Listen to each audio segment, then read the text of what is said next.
怎么了？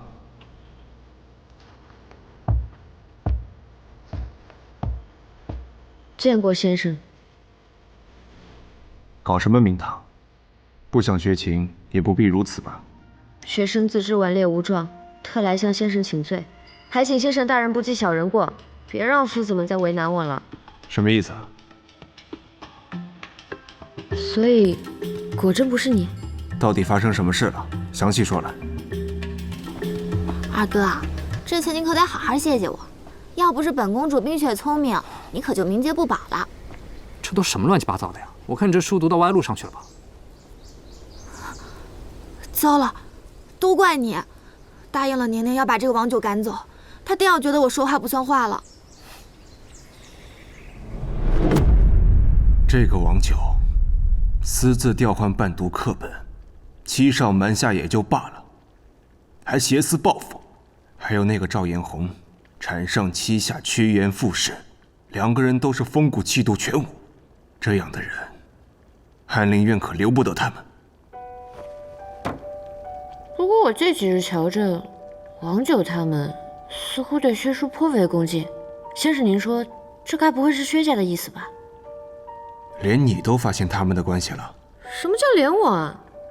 半个月前，这个王九跟赵彦宏替定国公起草了一封奏折，是请立皇太弟之事。但幸好薛家因为生嗣之事触怒了圣上，这才压了下来。薛家在外朝结交6部重臣，于宫中又安插眼线人手，早已根深蒂固。如今满朝上下只有咽喉也忠心为国，堪可与之对垒。是以薛家视燕家为眼中钉，定要除之后快。没错，不过燕家的军中声望颇高，如今的大前北有大越铁骑虎视眈眈，南有平南王多年作乱，薛家想动燕家，等闲罪名可不得撼动，所以这才把主意打到了勾结逆党上。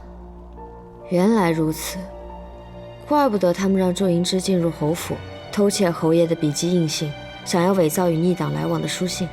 不过眼下圣上将查逆党一案交予了刑部，先生又用漕运生死案困住了薛远，局势倒也不算太坏。可是我也想不通啊，我不过一个区区的伴读，又没有什么出众之处，这薛家何苦动用翰林院来针对于我？学生胡言乱语，不过是一些猜测，先生莫见怪。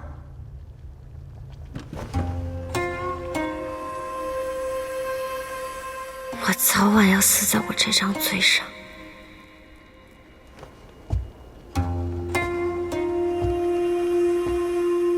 才智虽然平平，不算出众，不过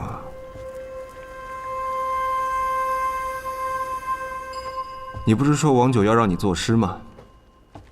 我这正好有一首，到时候你就把这给他，说是你写的，届时看他怎么说。夜月明如玉，空山不变花。云来一庭岸，风去百枝霞。这写的也太好了，王老夫子能信吗？不用管他信不信，你只需要说是你自己做的。先生这是想帮我？想得到美。我领着太子少师的职，自是要将翰林院中薛家的爪牙兜出去。你的这桩事只不过是顺势而为罢了。哦，倒是你，之前总吵着嚷着要出宫，那为何不趁此机会顺势出宫呢？我是不喜欢宫里，但这里是站得最高的地方，只有努力学习，变得更好，才有可能帮到燕家，帮到燕陵。学生迟早是要走的，但希望是不留遗憾的离开。想要逆转命运，就断没有半途而废的道理。逆转命运？那我现在就抄一份。等等，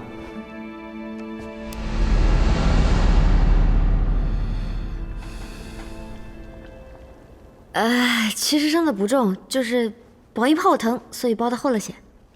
宫中用纸皆有定例，你们那儿内务府送的纸都是编译纸跟白鹿纸，而我这里用的是宫中诚心堂储的纸。你把这首诗背下来，回去再默写，免得让人见了生事。不愧是反贼，如此细节都不放过。听见了没有？先生说的是，学生这就背。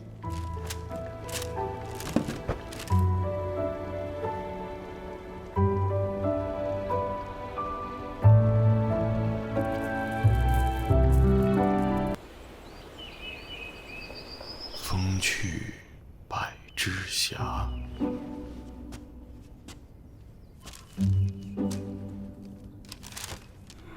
这当真是你写的？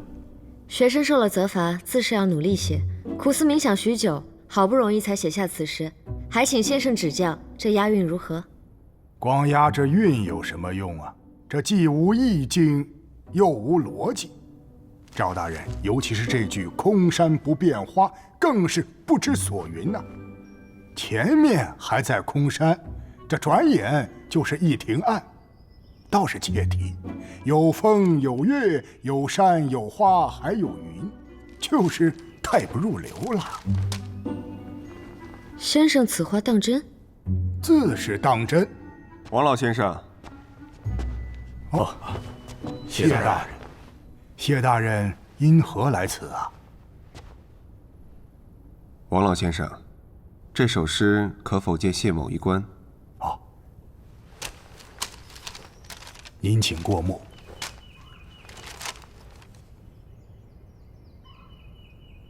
谢大人以为这首诗写得如何呀？我倒不知，这诗原来不入流，有这么差吗？啊，是，那您的意思是？二位见笑了，这首诗是在下旧日之细作，胡乱诌成，上不得台面。谢某不敢班门弄斧，肆意评判。谢大人，这，宁儿，这首诗到底怎么回事？先生恕罪，我今日在您那练琴，因担心王老夫子的作业，所以顺手借了一张。学生知错了，我这就去罚站。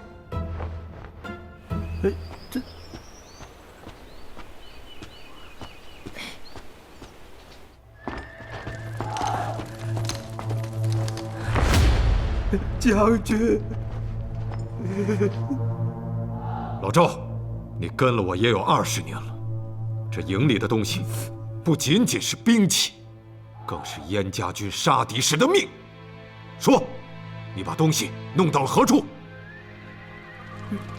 燕家军护卫大前数10载，只有战死的，没有伤残的。如今你却背弃同袍，若真如此，我也留你不得。是心无畏的人，前些时候他们冤枉我儿是逆党，把他关入了大牢，严刑拷问。我儿誓死不愿屈打成招，他们竟然砍了我儿的手指啊！还拿来威胁我，我没有别的办法，我要是不从，我儿性命难保啊！就糊涂啊，老赵！你若是一早便说，我们还能另想办法。你儿子赵鑫的案子，前些日子已交由刑部审理，你为何还要瞒着？偷运军械物资是死罪，我胆怯不敢说呀。将军，饶我一命吧，将军。此事你确实难辞其咎，按军法当斩。但也是我未能保护好赵鑫，有负燕家军。兴武卫如此欺人，不能再隐忍下去了。颜六，末将在。点清楚军营里面丢失的一切军械物资，全部记录在册。再点2、3轻骑，带上老赵与我赶回京城。我要将此事始末，当面禀明圣上，也要看好军营，莫出任何差池。是。出大事了！出大事了！出大事了！哎，你们听说了吗？王老夫子昨日主动请辞，告老还乡，说是自己学识有限，教不了长公主。圣上批复了一个准字，还把赵夫子调去赣州做朝奉郎了。翰林院讲学好歹是从5品，朝奉郎是6品官，还去赣州那样的偏远之处，赵夫子那样的人怎么可能？哎呀，千真万确，要不我怎么说是大事呢？哎，你们说，两位夫子犯了什么事啊？还能是什么事？先生们尽力教学，多的不过是责罚了江雪宁几次。我跟你们说，一定是他求了公主殿下才会这样的。薛姐姐，你与公主殿下最是相熟了，你可得劝劝她，莫要听了小人谗言。好了，江姑娘也是咱们的同窗，何苦如此针锋相对呢？我瞧着她人不错，往后还要好好相处才是呢。怎么连你也……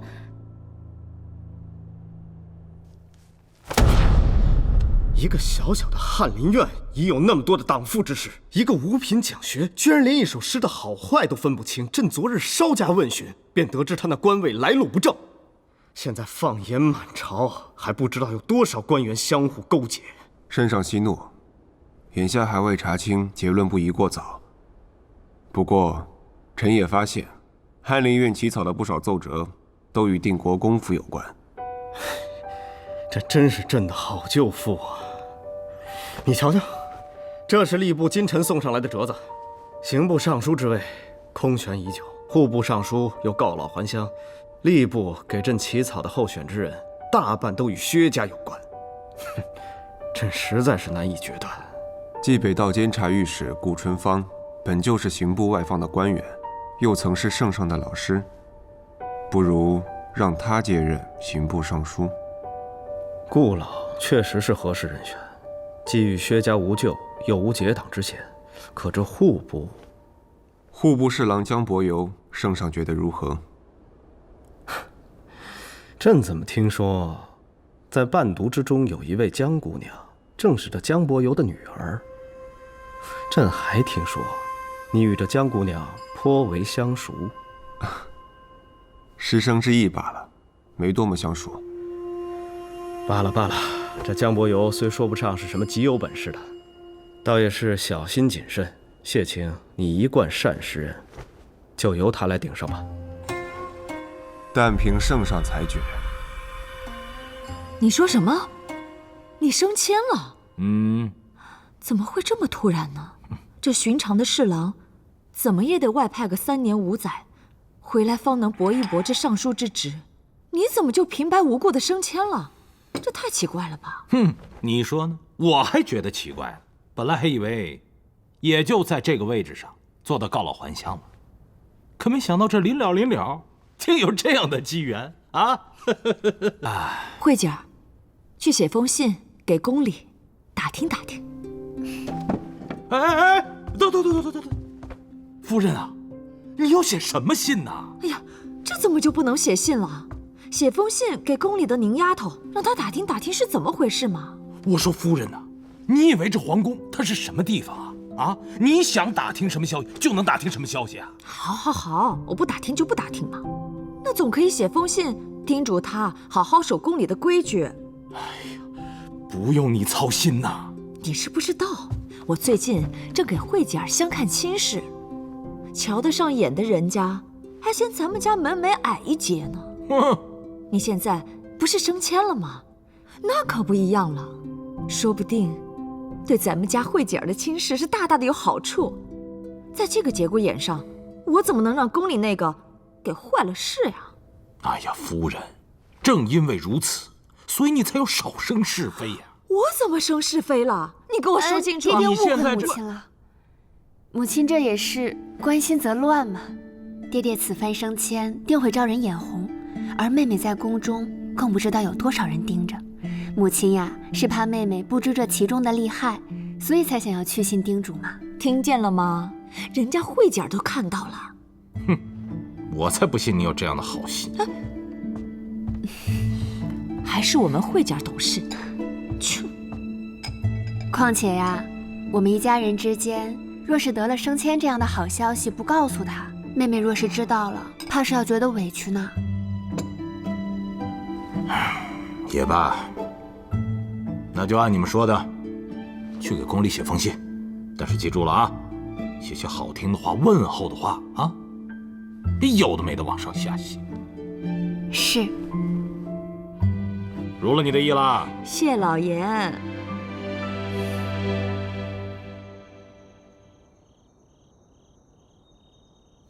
尚书，沈郎怎会忽然关注到我爹了？上一次我没有参与燕薛之争，所以江家也未卷入其中。如今我帮着谢威削弱薛家之权，倒因祸得福，给我爹升了官。这是不是说明一切都还有机会改变？撤！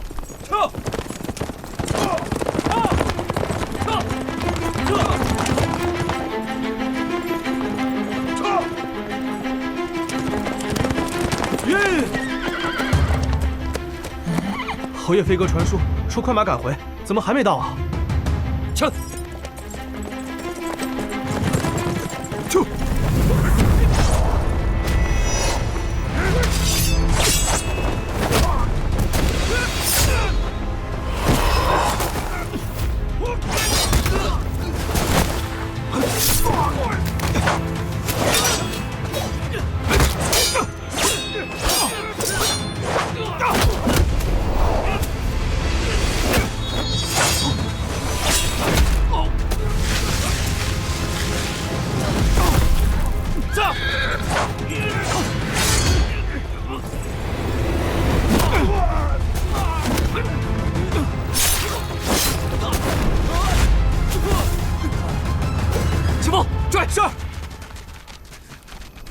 父亲，这怎么回事？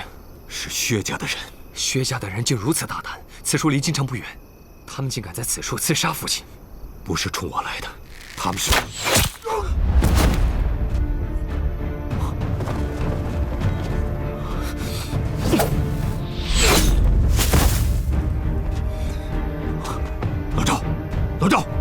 老赵！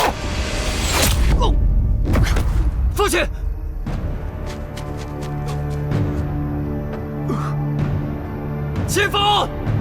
前锋！来人！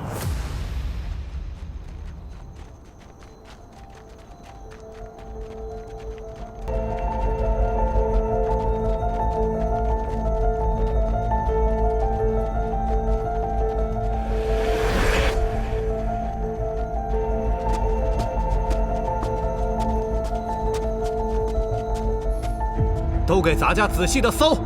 是。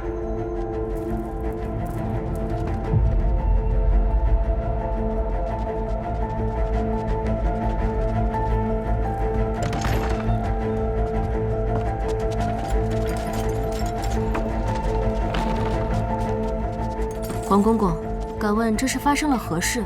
又是要搜什么？想必诸位伴读都知道，有人在献给太后娘娘的玉如意上刻谋逆之意，惹得圣上盛怒。这几日来，咱家连番追查，清理了不少人。这羊脂斋也是宫中一处，咱家依圣上口谕和太后娘娘的懿旨，例行搜上一搜罢了。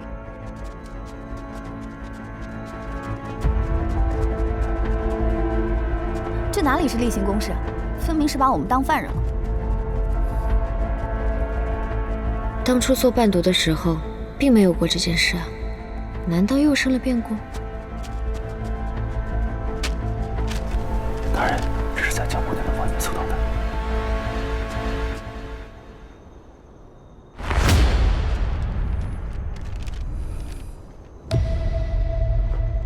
江姑娘好大的胆子，竟敢在宫中勾结逆党！